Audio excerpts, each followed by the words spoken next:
Agent دلاور اور captain حمید دونوں نے پروفیسر شبیر سے ہدایات ملنے کے بعد فوراً اپنا حلیہ بدل لیا تھا۔ داڑھی مونچھیں صاف کر کے چہرے کا میک اپ اور آنکھوں میں نیلے لینسز لگا کر انگریزوں کا بھیس ڈھال چکے تھے اور اب قریبی فضائی پرائیویٹ ہوائی اڈے سے اپنے لیپ ٹاپ ٹریکنگ ڈیوائس اور ہتھیاروں کے ساتھ قطر کے لیے روانہ ہو چکے تھے۔ پروفیسر شبیر کو ابھی تک یقین نہیں آ رہا تھا کہ زویا کو لے کر کہ قطر جیسی خطرناک جگہ پر ہے جہاں کے شہزادے کے تعلقات دہشت گرد تنظیموں سے تھے۔ شبیر نے ایجنٹ دلاور اور کیپٹن حمید دونوں کو فوری طور پر قطر جانے کی ہدایت دی اور خود بھی تیزی سے چمن کی طرف روانہ ہوا جہاں اس کی انڈر گراؤنڈ خفیہ لیبارٹری موجود تھی۔ ابھی وہ رستے میں ہی تھا اس بات سے جان کے وہ روس کی دنیا بھر میں مشہور سپاہ ایجنسی کے جیبی کی نظروں میں آ چکا ہے۔ ایجنٹ دلاور اور کیپٹن حمید شہزادہ فہد کریمی کے محل کے باہر نگرانی کر رہے تھے۔ چند گھنٹوں بعد وہاں ہاسپٹل کی گاڑی آ کر رکی جس میں ڈرائیور کی پشت نظر آ رہی تھی اور ساتھ ایک نرس تھی۔ پھر نرس اندر چلی گئی اور چاروں طرف محتاط انداز میں ادھر ادھر دیکھتا لمبا اچھی ڈیل دور والا آدمی باہر آیا۔ اس نے اپنے کسرتی بازو میں کسی لڑکی کو اٹھا رکھا تھا۔ ایجنٹ دلاور نے اپنی دوربین کو اس آدمی پر فوکس کیا اور چونک گیا۔ اوہ گاڈ میجر زوال، یہاں یہ تو کوئی بہت ہی بڑا کھیل لگ رہا ہے۔ ایجنٹ دلاور، آپ میجر زوال کے بازوؤں میں لڑکی کو چیک کریں، کیپٹن حمید سنجیدگی سے بولا۔ دلاور نے فوراً دوربین لڑکی پر فوکس کی۔ اوہ خدا، یہ تو وہی کیمرے والی حور ہے، اتنی حسین اور دلکش، پر یہ بے ہوش کیوں ہے؟ دیکھتے ہی دیکھتے میجر زوال نے اس حسین لڑکی کو بڑی احتیاط سے گاڑی میں بٹھایا اور گاڑی کے روانہ ہوتے ہی اندر چلا گیا۔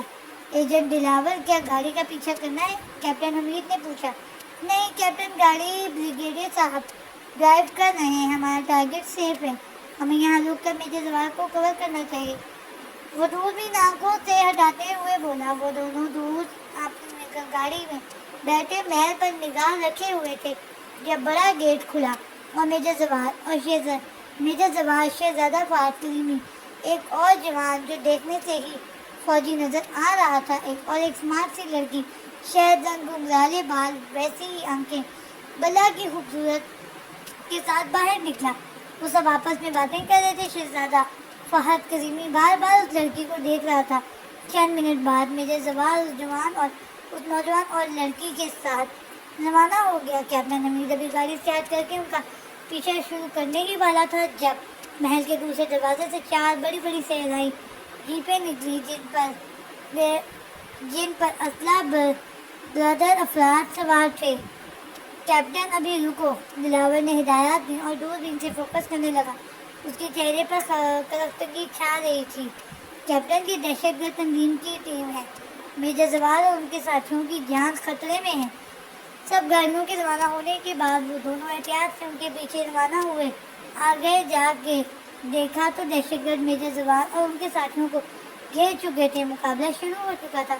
اس جوان کو گولی لگتے دیکھ کر دلاور تیزی سے آگے بڑھا، پر اتنے میں کیپٹن حمید ایک بارود سے بھری گاڑی پر قبضہ کر چکا تھا۔ دلاور تیزی سے گاڑی کی طرف بڑھا۔ وقت بہت کم تھا۔ علینا حجازی اور اس کا ساتھی میجر زوال پر راکٹ لانچر سے نشانہ باندھے ہوئے تھے۔ دور سے ایک بارود سے بھری وین بھی اسی طرف آ رہی تھی۔ اللہ اکبر! ایجنٹ دلاور نے نعرہ لگایا اور بھاری لانچر اٹھا کر علینا حجازی کا نشانہ لے کر فائر کر دیا۔ دھواں ہی دھواں چھا گیا تھا، ریت کا طوفان تھا، آگ کے شعلے لپک رہے تھے۔ دوسری بارود سے بھری وین الٹ چکی تھی۔ کیپٹن حمید اور ایجنٹ دلاور دشمنوں کو چن چن کر مار رہے تھے۔ میجر زوال نے دیکھ چکا تھا اور خود بھی جو انمرزی سے لڑ رہا تھا۔ قطری فوج کے آنے سے پہلے انہیں یہاں سے نکل جانا تھا۔ Major Zawal, agent Dilawar, at your service sir. Zawal سر ہلاتے ہوئے دوڑ کر بلال کے پاس پہنچا جو شدید زخمی اور بے ہوش تھا۔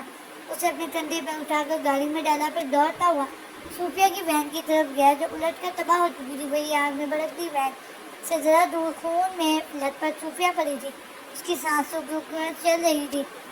ایجنٹ، تم یہاں کس طرح آئے ہو؟ میجر، ہم پرائیویٹ جیٹ سے آئے ہیں، جو ہمیں لے کر ہی واپس جائے گا۔ ایجنٹ دلاور یہ ISI کی ایجنٹ ہیں، اسے کسی بھی طرح سے پاکستان سروس ہاسپٹل پہنچاؤ۔ سر، ایجنٹ دلاور نے سیلیوٹ کیا اور بری طرح سے دم توڑتی صوفیہ کو اٹھا کر اپنی گاڑی کی طرف بڑھا۔ صوفیہ کو لے کر گاڑی روانہ ہو چکی تھی، بس پیچھے دھول ہی دھول تھی۔ بلال کو پاکستان آئے کئی مہینے ہو چکے تھے۔ شروع کے چند ہفتے تو ملٹری سروس ہاسپٹل میں ایڈمٹ رہا، مگر پھر مکمل صحتیاب ہوتے ہی اس نے آرمی انٹیلیجنس جوائن کرنے کی ٹیسٹ کی تیاری شروع کر دی۔ ٹارگیٹ مشکل ضرور تھا پر ناممکن نہیں۔ ساتھ ساتھ اپنے طور پر اس نے صوفیہ کے بارے میں پتہ کرنے کی بہت کوشش کی، پر اس کا کوئی نام و نشان نہیں تھا۔ وہ حادثہ، وہ دھماکہ اتنا شدید تھا کہ آس پاس موجود سب دشمنوں کی لاشوں کے پرخچے اڑ گئے تھے، اور صوفیہ تو اس بارود بھری وہن میں تھی۔ اس کا کیا حشر ہوا ہوگا، یہ سوچ کر ہی اس کے اندر انگارے بھڑکا دیتی تھی۔ وہ مرد مجاہد تھا، پاک فوج کا جیالہ، جان باز سپاہی جو اپنی جان ہتھیلیوں پر لیے گھومتے ہیں۔ اب اس کی زندگی کا مقصد اپنے وطن اور اب تمام دنیا کے لیے خطرہ بنی دہشت گرد تنظیموں کا مقابلہ کرنا اور خاتمہ کرنا تھا۔ وہ ہر کیس میں ڈر انداز میں موت کی آنکھ میں آنکھ ڈال کر حل کرتا چلا جا رہا تھا۔ ابھی بھی وہ چترال سے کئی مجرموں کو ٹھکانے لگا کر واپس اسلام آباد رپورٹ کے لیے پہنچا تھا۔ وہ تیز قدموں سے چلتا اندر جا رہا تھا۔ ڈپٹی ڈائریکٹر کے آفس کے دروازے پر پہنچ کر اس نے دستک دی۔ جینٹل مین کم ان۔ وہ بڑے باوقار انداز سے دروازہ کھول کر اندر داخل ہوا۔ Captain Bilal reporting sir. وہ سیلیوٹ مارتے ہوئے گویا ہوا at ease captain, take a seat. Bilal میز کے سامنے رکھے صوفی نما چیئر پر بیٹھ گیا۔ ڈپٹی ڈائریکٹر صاحب نے ایک گہری نظر سنجیدہ بیٹھے خضوع سے بلال پر ڈالی۔ کیپٹن، تم بہت تیزی سے ترقی کی منازل طے کرتے جا رہے ہو۔ گزشتہ 3 ماہ سے تم ایک کے بعد ایک کیس لیے جا رہے ہو۔ اب ڈپارٹمنٹ نے فیصلہ کیا ہے کہ تمہیں 1 ماہ کی چھٹی دی جائے۔ بٹ سر، وہ چونک کر سیدھا ہوا، مجھے چھٹی کی ضرورت نہیں ہے، بلکہ اگر آپ اجازت دیں تو ایک چکر وزیرستان کا لگاؤں۔ ڈائریکٹر صاحب نے ہاتھ اٹھا کر بلال کو مزید بولنے سے روکا۔ کیپٹن بلال، تم آج سے 1 ماہ کی چھٹی پر ہو، گھر جاؤ، اپنے والدین سے ملو اور 1 ماہ کے بعد رپورٹ کرو۔ مگر سر، کیپٹن بلال، اب آپ جا سکتے ہیں۔ وہ کرسی دھکیلتا کھڑا ہوا اور مسافر کرتا باہر نکل گیا۔ اب اس کا رخ گھر کی جانب تھا، جہاں اس کے ڈیڈ کرنل جہانگیر اور موم تھے۔ ان سے ملے بھی اسے عرصہ ہو چکا تھا۔ گھر پہنچتے ہی اس نے گیٹ پر ہارن دیا۔ چوکیدار نے اسے پہچانتے ہی گیٹ کھول دیا۔ وہ گاڑی سے اترا تو چوکیدار پاس ہی کھڑا تھا۔ اس نے سنجیدگی سے اس کے سلام کا جواب دیا اور اندر چلا گیا۔ چوکیدار بھی اپنے ہنستے مسکراتے شرارتی سے بلال بابا کو اتنا سنجیدہ دیکھ کر افسردہ ہو گیا۔ شام کا دلکش منظر تھا۔ لانگ اسکرٹ اور فل سلیو شرٹ پہنے، سر پر خوبصورتی سے اسکارف لیے وہ ہاسٹل کے گارڈن میں ٹہل رہی تھی۔ اس کے دلکش چہرے پر ایک خوبصورت سی مسکان تھی۔ تبھی اس کا سر بجا۔ اس نے ایک نظر چمکتے نمبرز کو دیکھا اور فون اٹھایا۔ 4 بیلز کے بعد فون اٹھایا ہے۔ مسز جی کدھر تھیں؟ زوال کی گمبھیر آواز سنائی دی۔ آپ نے بھی تو 4 دن بعد کال کی ہے، وہ دھیمی آواز میں بولی۔ سوری مسز جی، آپ کا مسٹر بہت بزی تھا۔ اور سناؤ، کتنا یاد کیا مجھے؟ وہ سنجیدگی سے پوچھا تھا۔ مجھے نہیں پتا، وہ دھیمے سے کہتی اپنے روم کی طرف بڑھ گئی۔ اچھا چلو، اپنا خیال رکھنا، پھر کال کروں گا۔ اتنی جلدی؟ وہ میں نہیں۔ اتنی جلدی کیا؟ بس مجھے نہیں پتا، زویا نے اداسی سے کہا اور اندر کمرے میں داخل ہوئی۔ ابھی اس نے اندر داخل ہو کر دروازہ بند کیا ہی تھا کہ دروازے کے پیچھے کھڑے زوال کو دیکھ کر اس کے حلق سے چیخ نکلی۔ زوال نے تیزی سے آگے بڑھ کر اس کے منہ پر ہاتھ رکھا۔ دنیا بھر کی بیویاں مسکرا کر شوہر کا استقبال کرتی ہیں، اور ایک میری بیوی ہے جو دیکھتے ہی چیخ مارتی ہے۔ ہاتھ ہٹا رہا ہوں، چیخنا مت۔ وہ اس کی سب چمکتی آنکھوں میں جھانک کر بولا۔ زویا نے گہری سانس لی۔ میجر صاحب، آپ بھی تو جب بھی ملتے ہیں مجھے ہر بار ڈرا دیتے ہیں۔ زوال سنجیدگی سے اسے دیکھتا اس کے قریب آیا، ہاتھ بڑھا کر اسے اپنے حصار میں لیا اور دھیرے سے اس کا اسکارف اٹھا کر اس کے سنہرے آبشار جیسے بالوں کو آزاد کر دیا۔ وہ بری طرح گھبرا گئی۔ اس کے جسم کا سارا خون جیسے اس کے خوبصورت چہرے پر سمٹ آیا تھا۔ زوال نے اپنی منقوہہ کے شرمائے گھبرائے روپ کو دیکھا اور اس کے کان کے پاس اپنے لب لے جا کر سرگوشی کی۔ مسز جی، آپ نے مجھے کیا کہہ کر پکارا؟ سوری میجر سر، وہ پلیز آئی مین زوال، وہ دھیمے سے اس کا نام لے کر نظر جھکا گئی. زوال بڑی فرصت سے اسے دیکھتا رہا. پھر وقت کا احساس ہوتے ہی زویا کی تابناک پیشانی کو چوم کر الگ ہوا. کئی دنوں سے مصروف تھا اسی لیے تمہیں مل نہیں پایا، مگر ایک بات ہمیشہ یاد رکھنا، میں کتنا ہی مصروف کیوں نہ ہوں تمہارا خیال ہمیشہ ساتھ ہوتا ہے. اتنا ہی گہرا ساتھ ہے. زویا میں چلتا ہوں، میرا یہ مشن جلدی ختم ہونے والا ہے، پھر اس کے بعد اطمینان سے ملیں گے اور میں تمہیں ہاسپٹل سے لے جاؤں گا. یہ کہہ کر وہ پلٹ کر کمرے کی اکلوتی کھڑکی کی جانب بڑھا اور زویا کو ہاتھ ہلاتا باہر بڑے آرام سے گھوٹ گیا.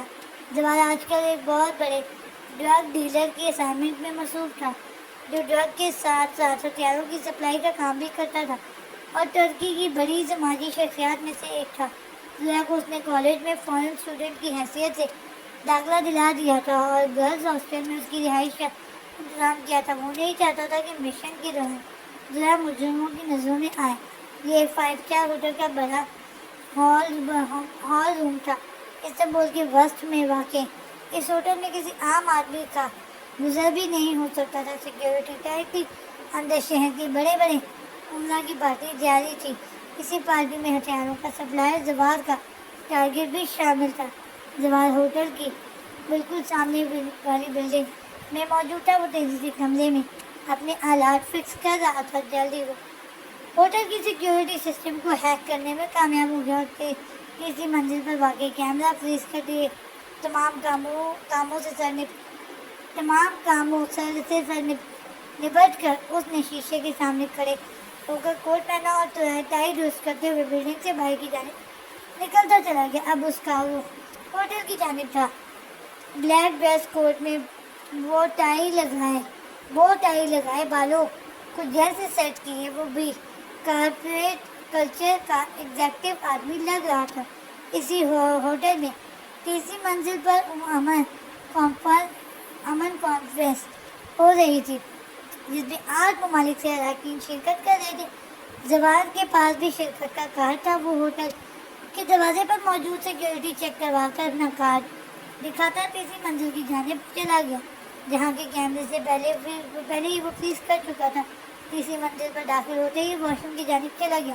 اس کے پاس کوئی ہتھیار نہیں تھا، مگر پھر بھی وہ بہت مطمئن تھا. تھوڑا ٹائم واش روم میں گزار کر حلیہ بدل کر جب وہ راہداری میں آیا تو سارے شرکا میٹنگ روم میں جا چکے تھے. وہ تیزی سے ایگزٹ سیڑھیوں کی جانب بڑھا اور نیچے اتر کر ہال روم میں داخل ہوا. اندر داخل ہو کر اس نے پاس سے گزرتے ویٹر کی ٹرے سے ایک ڈرنک کا گلاس اٹھایا اور ڈگمگاتے ہوئے انداز میں چلتا ہوا ایک ٹارگیٹ کی میز کی جانب بڑھا. میز کے قریب پہنچ کر وہ لڑکھایا اور تیزی سے کرسی پر جھک کر خود کو گرنے کے سے بجا کر معذرت کرتا وہاں سے ہٹ گیا. مگر اس چند لمحے کی لڑکھڑاہٹ میں وہ اپنی وسکی کا گلاس، جس میں وہ اپنے ناخن سے چھپی سائنائڈ کی چٹکی ملا چکا تھا، اپنے ٹارگیٹ کے گلاس سے بدل چکا تھا اور اس کا ٹارگیٹ اس گلاس کو اٹھا چکا تھا. سائنائڈ ایک تیز اثر زہر ہے. اس کا ٹارگیٹ اب کچھ ہی دیر کا مہمان تھا. وہ چند لمحوں میں اس ہال روم سے نکل کر ایگزٹ کی سیڑھیوں سے اوپر چڑھا. واش روم میں جا کر کوٹ پینٹ پلٹ کر پہنا، جالی پونچھیں چہرے سے ہٹائیں، آنکھوں سے لینس نکالے اور فلیش میں بہا کر پرامن کانفرنس کے میٹنگ روم میں جا کر شرکا میں بیٹھ گیا. میٹنگ ختم ہونے کو تھی جب برطانیہ کے وفد میں شامل ایک آدمی نے بڑے غور سے زوال کو دیکھا، جیسے اسے پہچاننے کی کوشش کر رہا ہو. پھر وہ اپنے ساتھیوں سے کچھ کہتا اٹھا اور کانفرنس روم سے باہر نکل کر لابی میں کھڑے ہو کر فون ملانے لگا. سر، ہلو سر، فورڈ میں جانسن. یس جانسن، میٹنگ کیسی جا رہی ہے؟ سر، میرے پاس ایک خاص اطلاع ہے. میٹنگ روم میں پاکستانی شرکا میں میجر زوال بھی موجود ہے. What sir? فورڈ اپنی چیئر سے کھڑے ہو گئے. جانسن کی آخری چانس ہے زویا تک پہنچنے کا. زوال کا پیچھا کرو. جتنی مدد چاہیے، جتنی فورس چاہیے مجھے بتاؤ، مگر زویا کا پتہ لگاؤ. اگر یہ میجر استنبول میں ہے تو زویا بھی یہیں کہیں ہوگی. سر فورڈ، اگر آپ اجازت دیں تو اس میجر کو اٹھا دیں. نہیں، وہ ایک خطرناک آدمی ہے، انتہائی چالاک اور عیار. تم بس دور سے اس پر نظر رکھو. اسے تمہاری موجودگی کی بھنک بھی نہیں پڑنی چاہیے. اور جیسے ہی وہ زویا سے ملے ایڈریس نوٹ کر لینا. اس دفعہ زویا کو لینے ہم خود یہاں آئیں گے.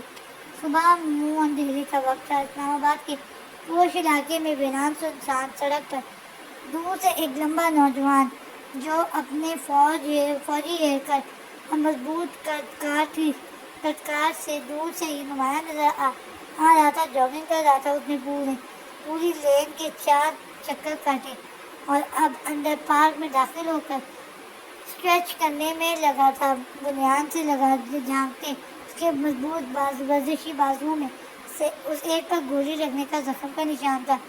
نمایاں تردید. کچھ دیر اسٹریچ کرنے کے بعد اس نے تیزی سے دوڑنا شروع کیا. وہ سانس روک کر دوڑ رہا تھا برق رفتاری سے. 2 گھنٹے تک وہ کسی روبوٹ کی طرح دوڑتا. پارک کے چکر لگا کر وہ اپنے گھر کی طرف روانہ ہوا. ابھی وہ دوڑتے ہوئے گھر کے پاس پہنچا ہی تھا کہ اس کی گاڑی سے مخصوص سگنل کی آواز آنے لگی. اس نے ٹائم دیکھا. صبح کا اجالا پھیل چکا تھا. لوگوں کی چہل پہل شروع ہو چکی تھی. اس نے تیزی سے سگنل ریسیو کی کا میسج دیا اور گھر کے اندر داخل ہو کر بجلی کی تیزی سے سیڑھیوں سے جمپ لگا کر اپنے کمرے میں آ گیا. یس وہ اپنی گھڑی نما وائرلیس آلے میں بولا. سر مری کے قریب کانوینٹ اسکول ہے جہاں بچے صبح سویرے پی ٹی کلاس میں مصروف تھے. اس پر کچھ دہشت گردوں نے قبضہ کر لیا ہے. وہ اپنے کچھ ساتھیوں کو آزاد کروانے کی بات کر رہے ہیں. اس واقعے کو ابھی 2 منٹ ہی ہوئے ہیں. آپ فوراً رپورٹ کریں. اوکے. اوور اینڈ آل کہہ کر اس نے تیزی سے اپنا کیبنٹ کھول کر سیاہ چسپ لباس نکال کر پہنا. ماسک جیب میں رکھا اور اپنے ٹارگیٹ کی طرف روانہ ہوا. یہ ایک کانوینٹ اسکول کا منظر تھا جہاں پاکستان کے بڑے بڑے عملہ اور سیاست دانوں کے بچے ایڈمٹ ہیں. ہاسٹل کی بلڈنگ اسکول کے ساتھ ہی ملکہ ہے. اسکول کے بڑے گراؤنڈ میں 300 کے قریب بچے صبح سویرے اپنے پی ٹی کلاس کے لیے موجود تھے. ٹیچرز انہیں وارنٹ کروا رہے تھے. تبھی اونچی بلند 4 دیواری سے تقریباً 8 نقاب پوش کود کر داخل ہوئے اور چاروں طرف پھیل گئے. سب سے پہلے انہوں نے سارے دروازے بند کیے. پھر فائرنگ کر کے سارے بچوں اور اساتذہ کی توجہ اپنی جانب کروائی. بچے ان کو دیکھ کر ڈر گئے. کچھ اس قدر سہم گئے کہ ان کی حلق سے آواز ہی نہیں نکل رہی تھی. دہشت گردوں نے ان سب کو چاروں طرف سے گھیر کر ایک جگہ جمع کر لیا تھا. پھر ایک موٹا لمبا سا نقاب پوش مشین گن تھامے آگے آئے.